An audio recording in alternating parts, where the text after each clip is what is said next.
What is happening, guys? Carter here. Got another unboxing for you. This is a knife, and it's a brand I haven't gotten in a little while. And I'm sure the description has already told you what the knife is.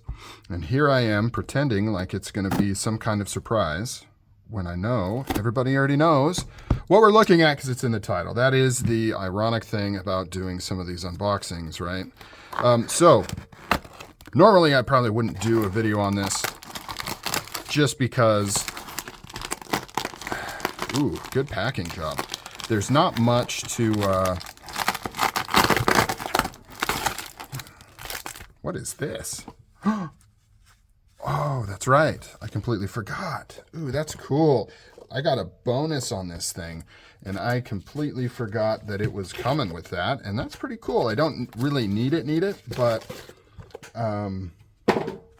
it'll be kind of nice. So let's see what we got here. Let's open this bad boy up. What was I saying? I completely forgot. Normally I wouldn't do an unboxing, but this one's got a few unique features.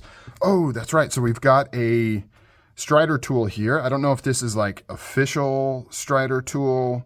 I've got one. I'll have to see if this one works a little bit better. It's definitely more robust than the one I have. The one I have is more of a bit for a holder like this, whereas this is more of, oh, and then it's got the opposite side. So this must be an official kind of Strider tool. Is this titanium? This might be titanium. I'm not sure, which would be nice. And then I've got a deep carry pocket clip here as well, which is kind of cool. I've never tried one of these. I don't know if I necessarily want to try one of these. I'm not a deep carry pocket clip kind of guy in general. I'm kind of a purist. I like to keep my knives for the most part kind of stock. I'm not big into like pimping that much. I've bought a few pre-pimped knives, but it's just, I don't know, it's weird. It's just not really my thing. Now I'm trying to make sure. The only thing that sucks about these super strong packing jobs, I know why we do it, but it does make it difficult to get into it, and I always worry I'm gonna like scratch up and cut up my knife and things like that. But I think I am good. I don't see any cuts in here. I thought I kind of hit it. So this is, pardon my rambling, this is a relatively new release from Strider. This is the H2G2 is what they call it, and I will try to, wow, oh, geez. I will try to, that's wow in a good way. This is probably the nicest out of the box production Strider that I've gotten. Like, this lock bar is tuned really good. D10's kind of light though because the lock bar tension isn't super strong, but that means it doesn't have any lock stick. It's got super early lockup. This feels more like a performance series knife in terms of action out of the box. So this is a relatively new release. I saw it drop and I passed on it just because I was like, I didn't want another aluminum SMF. I've had a few. I don't like the aluminum. Out of the aluminums, I do prefer the gunner grip pattern. The color kind of caught me. I was like, that's an interesting color. I wasn't quite sure in the pictures if it was just lighting or what the deal was. But I liked that color. I thought it was really cool. But I passed on, I didn't get it. And then later on, I kind of found out kind of the cool features of this particular knife. Not that there's a ton, but there is a couple cool features on here. This is CTS XHP steel, which is standard. They use that a lot. It's a fine steel. It's good stuff. It's got the Strider heat treat, meaning one of the best heat treats in the game. I've said this before, but if you're new to Striders, that is one of the things with Striders is they have one of the best heat treats in the game. He learned his process from Paul Boss from Buck Knives. It is an amazing heat treat. So Strider gets the most out of their steel. So if you're ever looking at Striders and you're kind of wondering why people pay for it or why is it worth what, just keep in mind their steel game is top tier. A lot of companies do the opposite. They have all the cool features, the full titanium, and maybe they've got inserts and they've got ceramic bearings, but their steel sucks. It may be okay steel in terms of the type of steel, but the heat treatment is garbage, the HRC is garbage, and it's just not good. Striders are meant to be used and abused, and no, not abused, but used extensively, and part of that is the heat treatment. If you've ever sharpened one, you know the reason why. So, okay, anyways, other than that, 3/4 grind, love 3/4 grind, Tiger Stripe, classic. The titanium, one thing that's interesting on this particular information on the website is they call this stress release titanium, meaning it's, or alluding to it being heat treated. And that is something you can do with titanium, is do heat treating to it to bring out some of the properties, some of the better properties of the titanium. Now, what I don't know is is it really heat treated, or are they just kind of saying when we do this heated tiger striping on it, it kind of does that, so we're considering it as heat treated, or if they actually heat treat the titanium. B, I don't know if this is something that everybody does to titanium and Strider's just the only one to kind of point it out.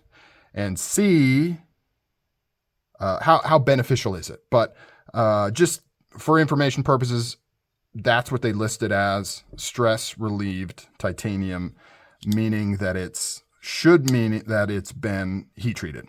But the main thing, the star of the show on this knife compared to other ones is the aluminum scale. So this, instead of 60-61, this is 70-75 aluminum, which is awesome stuff. If you look at the properties between the two, 60-61 and 70-75, I think I'm saying those numbers right. Sometimes I get confused, guys. 70-75 blows 60-61 out of the water across the board.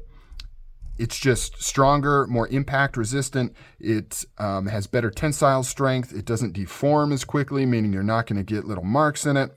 It's just better.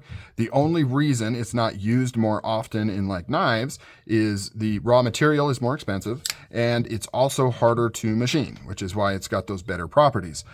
So for example, Microtech, which is known for using aluminum, use 60-61, not for any better reason, just it's cheaper for them to machine and use, and they figure it's good enough.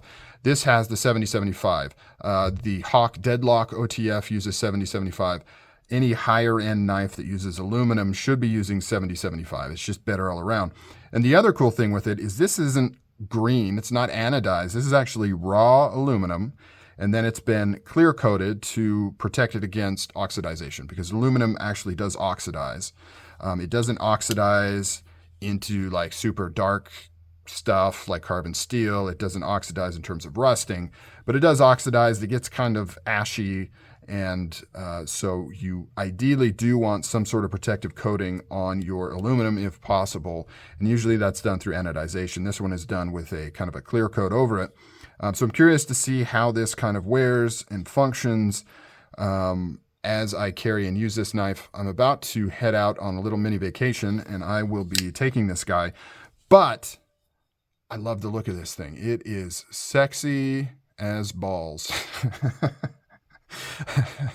It's good looking. I like it. It has a greenish gray kind of hue to it, but it's not like green, you know? It just looks cool, and it works well with this. I like the 70-75. It's awesome. And I kind of, once I found out some of this information, I was kicking myself for not picking one up.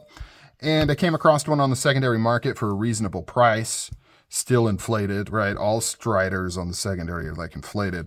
But had to pick it up, and I'm actually really glad I did. This thing is killer. And I got the tool and the pocket clip, which is bonus. I'm not sure if I really need those, like I said, but maybe I'll find somebody that's in need of those and I can pass them along just to kind of hook somebody up. So, all right, guys, man, really like this one.